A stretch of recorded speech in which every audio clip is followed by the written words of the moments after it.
This morning we started off by talking about success and what is it. And I shared with you success is three things. Let's review, okay, for a second. I said success is first of all what? Knowing my purpose in life. Secondly, growing to my maximum potential. And thirdly, sowing seeds that benefit others.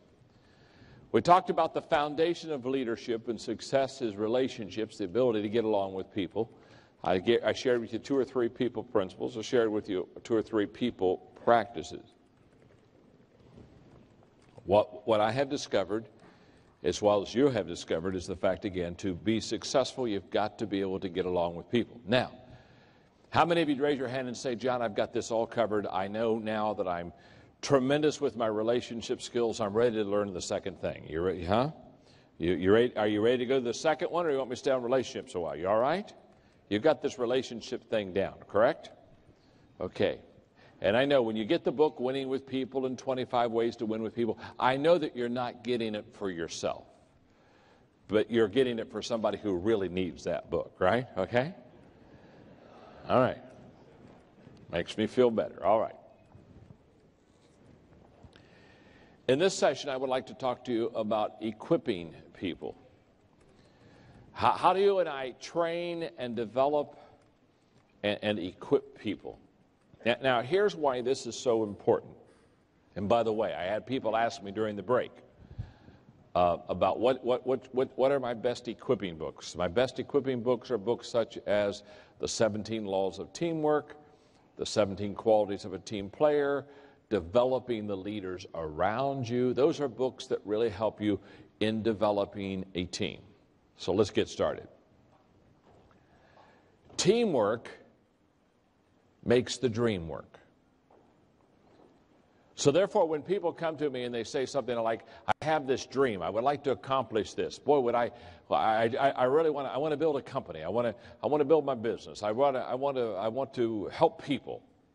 Whenever they come up and they begin to talk to me about their dream, I always listen with interest because I want your dreams to come true. I want your dreams to come true, your dreams to come true. But when I ask them and I listen with interest, one of the first questions I ask them when I have an opportunity is, talk to me about the team that you have. Because here's what I've discovered. Let me define a nightmare. A nightmare is a big dream and a bad team. Are you with me? In other words, from a 1 to a 10, if you have a 10 dream and you have about a 2 team, you're in trouble. And I see it happen all the time. Now, here's the way that it should work. Here's the way this should truly work in your life and in my life. In the beginning, the dream is always bigger than the team. It's always better than the team because we get the dream first. Isn't that true? So therefore, there's nothing wrong with having your dream a little bit bigger and a little bit better than your team. Where the problem is if your dream keeps growing, but your team doesn't. So what you've got to do is you've got to ask yourself a very simple question. Does my team match my dream? If from a 1 to a 10, again, as I share with you, I have a 10 dream, but I have about a 2 or 3 team. Let me tell you something. Your dream will only be realized based upon the team that you have around you.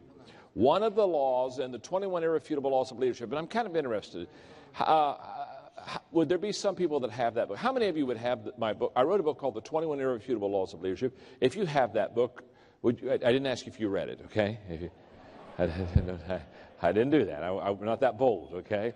But if you have that book, would you raise your hand? Huh? Oh, a lot of you. Whoa, wow, my mother would be proud, okay? Okay. In the 21 Irrefutable Laws of Leadership, one of the laws is the law of the inner circle. The law of the inner circle says those who are closest to you determine the level of your success. That's a tremendous law. In other words, if you've got 3 or 4 people that are real close to you, around you in your business, they're going to make you or break you. They're going to bless you or curse you. Those people that are closest to you, they are either your greatest asset or your greatest liability. So your ability to develop a team around you is very important to the success of realizing your dream. Now let me share with you how this has all evolved in the last 3 decades.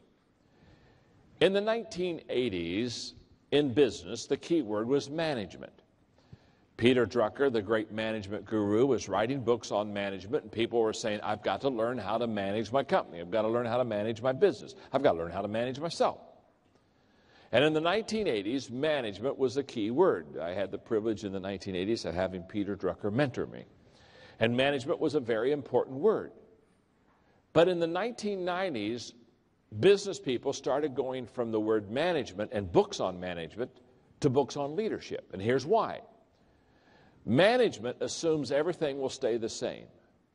Leadership assumes everything will change. They're 2 totally different animals.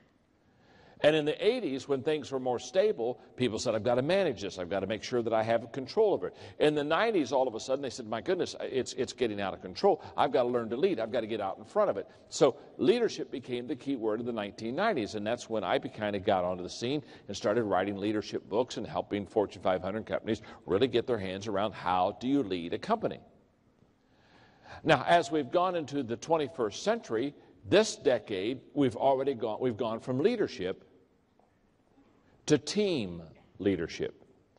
The key word now, I mean, every time almost in the States that I'm asked to co-speak, they would say, John, talk to us about how do you develop a team of leaders? How do you develop a leadership team? And the reason for that is because we now realize that one person cannot lead effectively everything. Let me explain.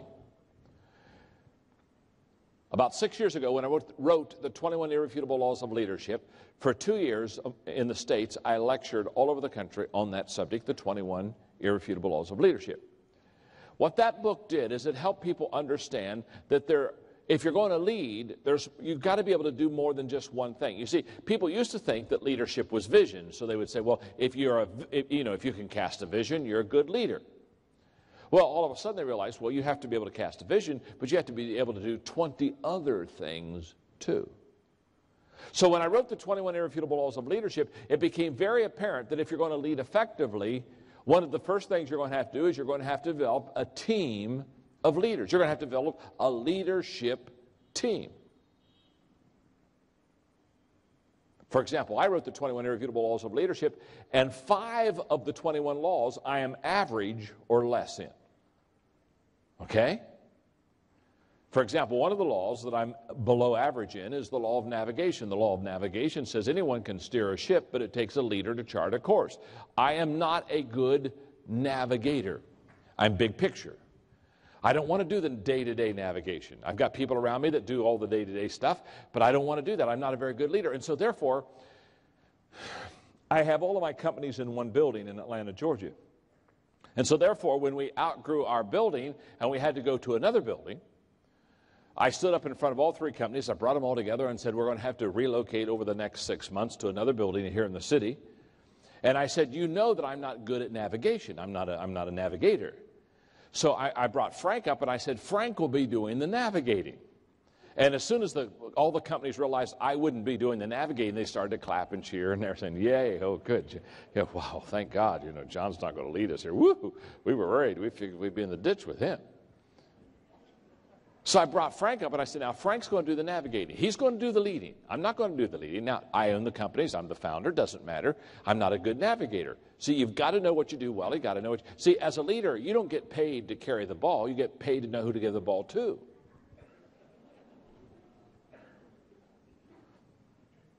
And so I said, Frank, I'm going to give you the ball.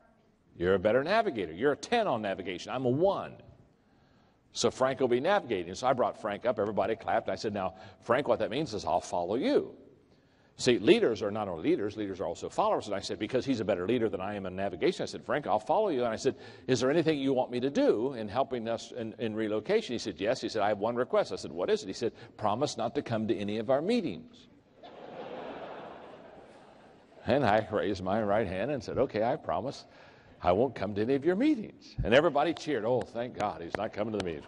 Okay, we're going to be okay. And I didn't. I didn't do anything. The day we moved into the offices, Frank picked me up in the car, took me to to our new building, and walked me in and said, "This is your office. Thank you very much." Now, why didn't I lead that effort? Because I'm not any good at that area.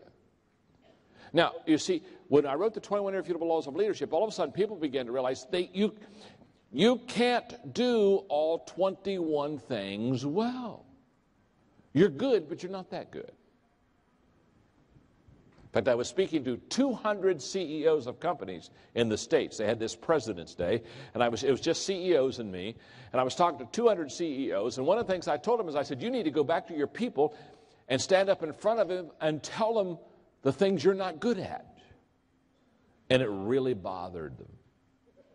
You could tell there was real emotional pushback. I could tell that they don't like this, you know. And I said, you need to go back and explain your weaknesses to your people. You need to get up in front and say, I'm not any good at this. And so I'm signing books during the break, and this one CEO, he just stands right beside me. I mean, he won't go away. He just stands there. And I'm trying to sign books, and finally I looked at him. I knew he wanted to talk to me. I said, can I help you? He said, yeah, but I got to talk to you private. And so he pulls me over in the corner of the room and kind of whispers to me. He says, you know, what you said in the last session really bothered me. And you said we were supposed to go home and tell people what our weaknesses are, and I don't think you should let people know what your weaknesses are. You got to lead from strength and never let them see you blink and show your strong side. And gave me this kind of pep talk like I never heard any of this stuff. And you know what I mean? I'm listening. Okay.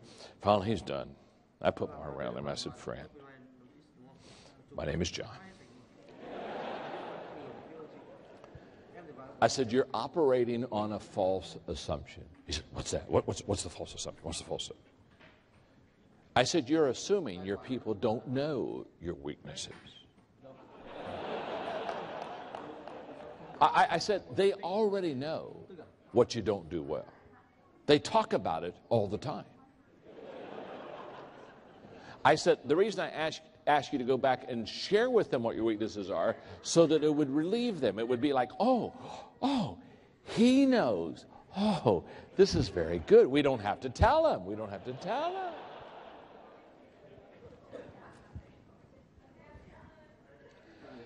So I'm doing this lecture, this series of lectures on the 21 Laws of Leadership throughout the States.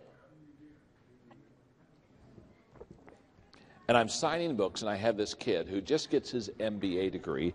He comes up and he brings the book, and so I'm signing the book, and he's very intense. He's very intense. He says, look at me. I said, okay. He said, I know this is the 21 Laws of Leadership conference. I understand that. But he said, I'm just getting my MBA, and I don't have a lot of time. I thought the kid needs a lesson on perspective. He said, I don't have a lot of time. So he said, listen to me very carefully. And he holds up his index finger. He says, okay, all this stuff. What's the one thing I need to know to be a great leader? And I thought, oh my goodness. So I sucked air and got all my energy and raised my body up to his. And I said, the one thing you need to know to be a great leader is that there's more than one thing you need to know to be a great leader. There's 21 things you need to know to be a great leader. So sit down and shut up and take notes, would you? You see, he was making the mistake that we all make, and that is the fact that we can do it all. We can't do it all. There's not one thing. There's 21 things, and the only way that you're ever going to do this is develop a leadership team. And I'm going to tell you how to develop a leadership team. If the people on the front row, for example, were my leadership team, we would all sit down, and over a period of 21 weeks, each week we would read one law of leadership. We'd read it together. In fact, what I would do is I'd say, you get week 1, you teach week 2, you teach law 3, you teach law 4, and we just sit in a group and we teach the laws. And after we're done teaching the 21 laws of leadership, reading it and teaching it to each other and sitting around the group, then what we would do is we would all personally evaluate ourselves on the 21 laws from a 1 to a 10. So on the law of navigation, I'd say I'm a 1. And after everybody personally after everybody personally evaluates themselves, then they get up in front of the group and they share their evaluation of themselves to the rest of the group. But the rest of the group, before they do that, evaluates each other too. So therefore, when we go around, for example, if I say I'm a 10 in the law of navigation and the rest of the group says I'm a 2, I've misread myself. Are you with me? So then what I do is everybody knows everybody's number on all the laws. So then what you do is if, for example, if it's a law of navigation, I'm a 1 and Frank's a number 10, then what we do is when we have to navigate something in our company, Frank leads. And I get into the group and I follow and do my best to follow Frank because Frank's the leader. So what we do is this is how you develop team leadership. And as I shared with you earlier, teamwork makes the dream work. Here's the key. As a leader, being successful, you've got to be able to take the vision, the dream, and you've got to be able to take it from me to we. In other words, you've got to get buy-in of the dream. One of the 21 irrefutable laws of leadership was the law of buy-in. And the law of buy-in says that people buy into the leader before they buy into the dream or to the vision. And that's very true. So you've got to have buy-in. They've got to buy into you. They've got to buy into the dream.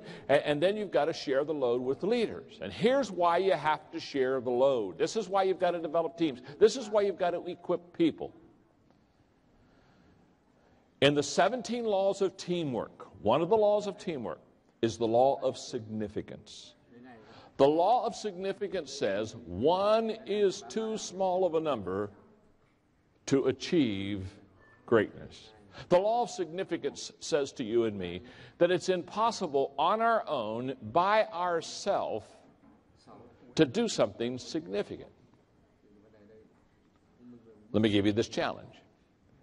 In the history of mankind, think about it. Name one person without the help of anyone else, by himself or by herself, without anyone else's help, ever achieve something significant for mankind. I was in Joburg, South Africa, speaking to about 10,000 business leaders. And all I was doing all day long is teaching the laws of teamwork. And I looked at these 10,000 people, and I threw out that challenge in Joburg. I said, name one person by himself or by herself, without the help of anyone else, has ever done something significant for mankind. And as soon as I said it, some guy up in that balcony, it's like he was waiting for this question all his life.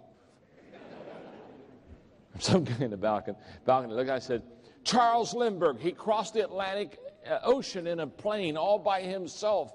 And I said, well, yeah, he did go across the Atlantic by himself. And everybody clapped and cheered. They thought he got one. But I said, sir, did you know that Ryan Aeronautical Engineering designed and built the plane? That's hope. It's hard to fly across the Atlantic like this. You just, after a while, you just get tired. And I said, sir, did you know that 10 millionaires financed the trip? Any other suggestions? You see, one's too small of a number to achieve greatness. In the States, I don't know if they do this in Malaysia, but in States, when somebody has been successful financially, a lot of times they like to go around and introduce themselves as a self-made man. Do they do this in Malaysia? Yeah, it comes to, hi, I'm a self-made man. And whenever they tell me they're a self-made man, I always look at them and say, oh, I am so sorry. Oh, I hate that. So what do you mean you're sorry? I said, I'm so sorry. Because you see, if you've made everything yourself, you haven't made much.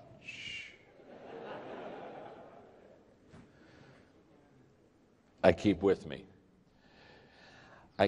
this card. It's called The Indispensable Man, and it sums it up for me. It says, sometime when you're feeling important, and sometime when your ego's on bloom, and sometime when you take it for granted that you're the most qualified person in a room, and sometime when you feel that your going would leave an unfillable hole, just follow this simple instruction and see how it humbles your soul. Take a bucket and fill it with water. Put your hand in it up to the wrist. Pull it out, and the hole that's remaining is the measure of how much you'll be missed. You may splash all you please when you enter, and you can stir up the water galore, but stop and you'll find in a moment that it looks quite the same as before. The moral of this quaint example is do the best that you can. Be proud of yourself, but remember, there's no indispensable man. And there isn't. I'm not, and you're not.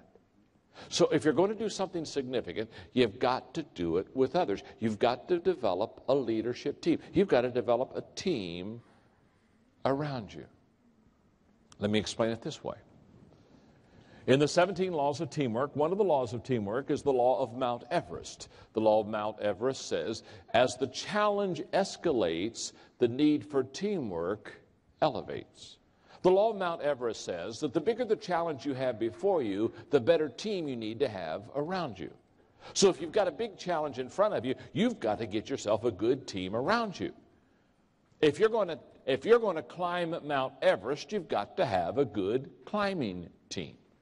It's the biggest mountain in the world. You just can't climb that by yourself. I mean, how foolish would I be if I looked at you and said, boy, I'm having a great time here in KL today, and you know what I'm going to do? As soon as I'm done speaking today, I'm going to jump on a plane and I'm going to fly to Nepal. And I've always wanted to climb Mount Everest, so I've got my shorts and my sneakers.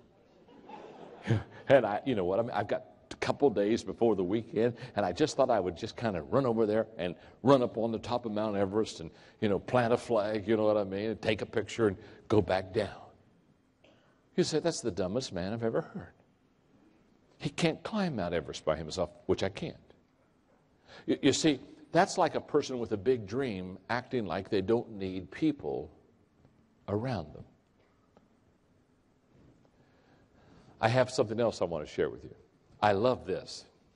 This is the story of a bricklayer who tried to move 500 pounds of bricks from the top of a four-story building to the sidewalk below. And the problem is he tried to do it all by himself. And what I have here are his own words taken off of his insurance claim form. He said it would have taken too long to carry the bricks down by hand. So I decided to put them in a barrel and lower them by a pulley which I'd fastened to the top of the building. So after tying the rope securely at ground level, I then went up to the top of the building. I fastened the rope around the barrel, loaded it with bricks, and then I swung it out over the sidewalk for the descent. Then I went down to the sidewalk, and I untied the rope, holding it securely to guide the barrel down slowly. But since I weigh only 140 pounds, the 500-pound load jerked me from the ground so quick that I didn't have time to think of letting go of the rope. So as I passed between the second and third floor, I met the barrel coming down. And this accounts for the bruises and the lacerations on my upper body. I held tightly to the rope until I reached the top, where my hand became jammed in the pulley. This accounts for my broken thumb. At the same time, however, the barrel hit the sidewalk with a bang, and the bottom fell out.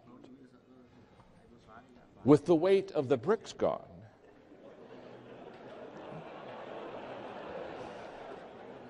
the barrel weighed only 40 pounds. Thus, my 140-pound body began a swift descent, and I met the empty barrel coming up. This accounts for my broken ankle.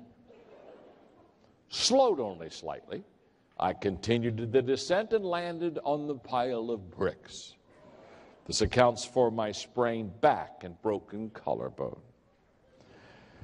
Now, this next sentence is my favorite in the whole story. At this point, I lost my presence of mind completely.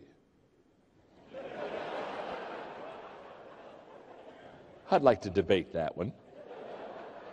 At this point, he said, I lost my presence of mind completely, and I let go of the rope. And the empty barrel came crashing down on me. This accounts for my head injuries. And as for the last question on your insurance claim form, what would you do if the same situation arose again? Please be advised, I'm finished trying to do the job all by myself. Every time I hear that funny story, I think of people who literally try to do the job all by themselves. So what I want to do is, if we're going to develop a leadership team, we have to know how to develop a leadership team. We have to know how to find and how to develop leaders. Does that make sense? So, let's go. I was doing a major conference in the States, and we were doing a Q&A period of time, and it was a Chick-fil-A. It's a major restaurant company in the States. And one of the managers of one of the restaurants raised his hand, and he said, "John, how do I develop leaders?" And when he asked me the question, how he develops leaders, I said to him, "Find potential leaders." And he sat down, and he thought about it for a moment. He stood right back up, and he raised his hand again and said, "Well, how do I find potential leaders?" Because what he realized there was, when he said, "How do you develop leaders?" the greatest way to develop leaders is find potentially good leaders. But the real question is not how do you develop leaders. The question is, how do you find potentially good leaders? If you're going to develop a leadership team, how do you find the right people to put them on the right team? Or as Jim Collins would say, you gotta put the right people on the bus. How do you get the right people on the team? How do you find and attract leaders? Now, let's stop here for a moment, because this is a great question.